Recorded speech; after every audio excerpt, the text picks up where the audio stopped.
Hello, good evening student. कैसे हैं आप सब? ठीक है, आज 12th क्लास का नेक्स्ट पार्ट स्टार्ट करते हैं अपन। जो अभी अपन स्टार्ट किया था पीछे, जो अभी तक मैंने आपको शायद क्लासिफिकेशन कर रहे थे अपन, classification of the crystalline solid. तो क्लासिफिकेशन में मैंने आपको पहला पार्ट करवाया था मॉलिक्यूलर सॉलिड, तो उससे आगे अपन कंटिन्यू करते हैं। ठीक है, तो फर्स्ट पार्ट था अपने पास मॉलिक्यूलर सॉलिड। अब मॉलिक्यूलर सॉलिड में अपन क्या ध्यान रखना है कि इसके अंदर कंस्टिट्यूएंट क्या होते हैं। कंस्टिट्यूएंट मतलब ये किससे बना होता है। कंस्टिट्यूएंट पार्टिकल कौन से होते हैं, इसमें मॉलिक्यूल होते हैं। ठीक है, कंस्टिट्यूएंट का मतलब मैं पहले बता चुका हूं आपको। एक तो बात याद रखनी है अपने कि भाई इसमें मॉलिक्यूलर सॉलिड में क्या होता है, कंस्टिट्यूएंट मॉलिक्यूल होते हैं। उसके बाद इसमें फोर्स किस टाइप का होता है, फोर्सेस किस टाइप के होते हैं। तो फोर्स में अगर आप बात करें तो इसमें वंडरवाल फोर्सेज होता है। कौन सा फोर्स होता है, वंडरवाल, यानी वंडरवाल फोर्सेज होता है। ठीक है, एक ये आपने याद रखना है। उसके बाद आप इसके एग्जांपल की बात कर लेते हैं। एग्जांपल में क्या आएगा, एग्जांपल्स में आप लिखेंगे एक तो यहाँ पे आयोडीन आ जाएगा I2, उसके बाद आएगा सॉलिड CO2 कार्बन डाइऑक्साइड। ठीक है, सॉलिड फॉर्म में जो कार्बन डाइऑक्साइड पाई जाती है उसको बोलते हैं अपन सॉलिड CO2। ठीक है, तो यहाँ तक का अपन कल भी कर चुके थे। एग्जाम्पल शायद मैंने नहीं लिखवाया था आपको, एग्जाम्पल आप आज लिख लेते हैं। तो ये बात याद रखनी है। अब नेक्स्ट पार्ट की बात करते हैं अपन। नेक्स्ट पार्ट में अपने पास आता है, नेक्स्ट पार्ट है अपने पास, इसके बाद सेकंड पार्ट जो है वो है अपने पास आयनिक सॉलिड। अब देखिए आयनिक का मतलब आप लोग समझते हैं। आयनिक आयन्स जो होते हैं दो टाइप के होते हैं। एक तो होता है अपने पास कैटायन और एक होता है अपने पास एनायन।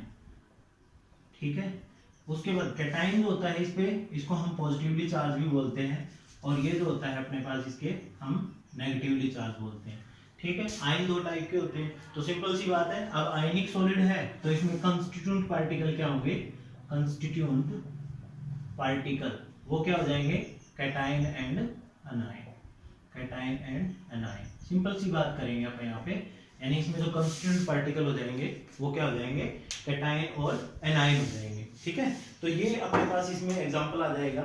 उसके बाद अपन यहाँ पे बॉन्ड की बात करें, अब आयन है तो इसमें फोर्स की बात करें, तो फोर्स की अगर बात करें यहाँ पे, तो फोर्स कौन सा बनेगा, क्योंकि आयनिक सॉलिड है तो ये आयनिक बॉन्ड बनाएंगे। कौन सा बॉन्ड बनाएंगे, आयनिक बॉन्ड बनाएंगे। ठीक है, ये यहाँ तक का समझ आ जाना चाहिए आपको, यानी आयनिक बॉन्ड बनाएंगे।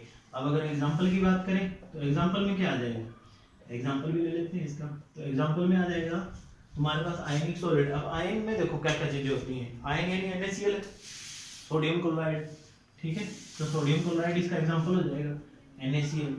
ठीक है, MgCl2 हो जाएगा। ये सारे क्या है, आयनिक सॉलिड में आते हैं। ठीक है, तो ये बात आपको पता होनी चाहिए। अब यहाँ पे आयनिक सॉलिड में दोबारा बता देता हूँ, कंस्टिट्यूएंट पार्टिकल कैटायन और एनायन होते हैं। फोर्स कौन सा होता है इनमें, आयनिक बॉन्ड बनता है, मतलब आयनिक बॉन्ड बोलो आयनिक फोर्स एक ही बात है। उसके बाद एग्जांपल इसमें NaCl आ जाएगा। ठीक है, उसके बाद आता है अपने पास कोवैलेंट। नेक्स्ट अगर पार्ट की बात करें हम, थर्ड जो पार्ट है क्लासिफिकेशन में, नेक्स्ट आ जाएगा अपने पास थर्ड पार्ट कोवैलेंट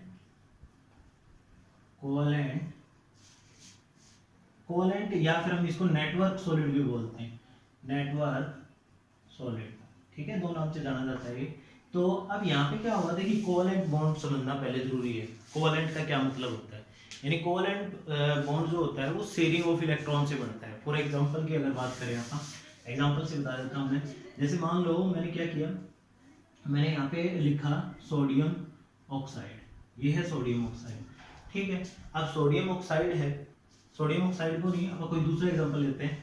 इसमें तो अपना आयनिक बनेगा, सोडियम से छोड़ के अपन लेते हैं HCl ले लेते हैं। ठीक है, HCl का एग्जांपल लेते हैं। तो HCl में क्या होगा, अब हाइड्रोजन है, हाइड्रोजन के पास एक बॉन्ड एक इलेक्ट्रॉन पड़ा हुआ है, क्योंकि 1 पे होता है तो 1 ही इलेक्ट्रॉन है। तो उसके बाद Cl है, क्लोरीन कितने पे होता है, 17 पे। तो पहली सेल में 2, दूसरे में 8, अगले में 7। तो अब 7 है तो यहाँ पे 7 इसके वैलेंस इलेक्ट्रॉन दिखाते हैं, 2 2 4 और एक 5 5 और एक 6 हो गया, और एक और दिखा देते हैं 7। ठीक है, तो अब ये क्या करेगा, ये इसके साथ शेयरिंग कर लेगा ऐसे, और ये जब क्लोरीन की बारी आएगी तो क्लोरीन इसके साथ शेयर कर लेगा। समझ रहे हो मेरी बात? यानी अपन पता है कि अपन के सेल में हमेशा 2 इलेक्ट्रॉन आने चाहिए, तो हाइड्रोजन के पास तो एक ही है ना, तो वो क्या करेगा, शेयरिंग करेगा क्लोरीन के साथ, तो वो शेयर कर लेगा। जब क्लोरीन को भी एक की जरूरत है क्योंकि यहाँ पे 2, 8 और 7 है, इसको स्टेबल होने के लिए एक इलेक्ट्रॉन चाहिए, तो अब ये क्या करेगा, ये इसके साथ शेयर कर लेगा।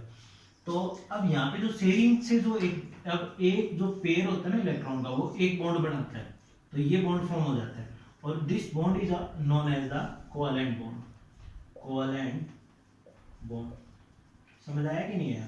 तो ऐसी बॉन्डिंग से जो सॉलिड बनते हैं उन्हीं को आप क्या बोलते हैं, कोवेलेंट सॉलिड बोलते हैं। समझ रहे हो? ठीक है, थोड़ा सा इसको समझते हैं।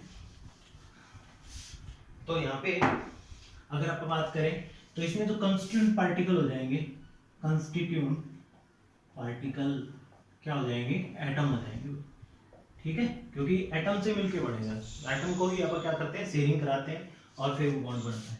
अब फोर्स की बात करें तो फोर्स कौन सा मिलेगा इसमें, अभी अपन बात की थी, क्योंकि कोवेलेंट, तो कोवेलेंट बॉन्ड बनेगा इसमें, कोवेलेंट बॉन्डिंग हो जाएगी। ठीक है, तो इसी को अपन कोवेलेंट को ही, कोवेलेंट बॉन्ड है तो ये इसमें फोर्स आ जाएगा। एग्जांपल मैंने आपको दिया ही है। ठीक है, एग्जांपल में अगर बात करें SiO2 हो गया, सिलिकॉन, और जो डायमंड होता है ना, डायमंड होता है वो भी एक इसी टाइप का नेटवर्क होता है, तो SiO2 हो जाएगा, और एक हो जाएगा अपने पास डायमंड, ये इसका एग्जांपल हो जाएगा, और एक हो जाएगा अपने पास ग्रेफाइट। ठीक है, इनके स्ट्रक्चर के बारे में आप पहले डिस्कस कर चुके हो। डायमंड जो होता है वो भी कार्बन का एलोट्रोप होता है, और ग्रेफाइट भी कार्बन का एलोट्रोप होता है। ठीक है, फोर्थ, अब आप पार्ट की बात करें तो फोर्थ जो पार्ट होता है, अपन कभी तक देखो 3 किए। पहला अपन मॉलिक्यूलर सॉलिड किया था, जिसमें कंस्टिट्यूएंट पार्टिकल क्या होते थे, मॉलिक्यूल, उसमें फोर्स कौन सा होता था, वैन डर वाल्स फोर्सेस। ठीक है, उसके बाद अपन ने सेकंड किया है आयनिक। आयनिक में क्या था, जिसमें कंस्टिट्यूएंट पार्टिकल क्या होंगे, आयंस होंगे। आयंस मींस पॉजिटिव और नेगेटिव, यानी कि कैटायन और एनायन। ठीक है, उसके बाद अगला अपन किया है कोवेलेंट। कोवेलेंट में क्या हो गया, जो एटम यानी जो कोवेलेंट बॉन्डेड एटम होते हैं, ठीक है, आपस में जो शेयरिंग करके जो बॉन्ड बनाते हैं, उन्हीं को अपन क्या बोलते हैं, कोवेलेंट या फिर नेटवर्क सॉलिड। तो यहाँ पे कंस्टिट्यूएंट जो है वो एटम हो जाएंगे, और फोर्स जो है कोवेलेंट बॉन्ड हो जाएगा, और यहाँ पे जो एग्जांपल है वो डायमंड, ग्रेफाइट, ये सारे एग्जांपल हो जाएंगे। ठीक है, यहाँ तक समझ आ जाना चाहिए आपको। उसके बाद अब आगे बात करते हैं नेक्स्ट फोर्थ पार्ट की। फोर्थ जो पार्ट है वो है अपने पास metallic, metallic solid, metallic solid fourth part जो है। ठीक है, अब मेटेलिक सॉलिड है तो इस वर्ड से तुम्हें पता चल जाना चाहिए मेटेलिक का मतलब क्या है, मेटल, यानी सिंपल सी बात है, जिसमें कंस्टिट्यूएंट पार्टिकल क्या हो जाएंगे, मेटल, यानी कंस्टिट्यूएंट पार्टिकल क्या हो जाएंगे, मेटल। ठीक है, ये हो जाएगा। उसके बाद अगर अपन फोर्स की बात करें तो फोर्स जो होता है इनमें वो कौन सा होता है, मेटेलिक बॉन्ड से ही बनता है, यानी कि मेटेलिक बॉन्ड आता है इनके बीच में, ऐसा बोल देंगे। ठीक है, ये बात भी हो गई अपनी। अब अपन कोई भी एग्जांपल की अगर बात करें अपन, तो एग्जांपल में इसमें क्या लेंगे, एग्जांपल देखो मेटल के साथ की बात कर रहे हैं अपन, तो एग्जांपल मेटल लो कोई भी। ठीक है, जो मेटल ऐसा लेना है जिसमें अपन कोवेलेंट ये सॉरी क्या होता है अपने पास, मेटेलिक बॉन्ड बनाता हो। तो जितनी भी मेटल आती है, मेटल तो सारी है, ठीक है, जो सभी में मेटेलिक बॉन्ड बनेगा तो ऑल मेटल लिख देंगे बस सीधा यहाँ पे। ठीक है, तो ऑल मेटल अपना एग्जांपल हो जाएगा। ठीक है, स्पेसिफिक देने की जरूरत ही नहीं है, क्योंकि सारी की सारी मेटल जो होती है वो मेटेलिक सॉलिड में आती है। समझ रहे हो मेरी बात? तो ये सिंपल था अपना क्लासिफिकेशन ऑफ क्रिस्टलाइन सॉलिड। आपको क्या लगता है कि क्लासिफिकेशन बताओ, तो आपने ये 4 बताने हैं, 4 में से आपने फिर ये कंस्टिट्यूएंट पार्टिकल, आप इसको पूरा बड़ा लिख सकते हो, यानी the solid in which the constituent particle are metal. ठीक है, and the forces between the constituent particle are metallic bond, and example लिख सकते हो, तो इसको थोड़ा बड़ा लिख सकते हो। ठीक है, मैंने आपको शॉर्ट में कराया ताकि आपको याद करने में इजी हो जाए। ठीक है, तो ये 4 टाइप थे अपने पास क्लासिफिकेशन के। उसके बाद आप नेक्स्ट वीडियो में कंटिन्यू करेंगे। Thank you.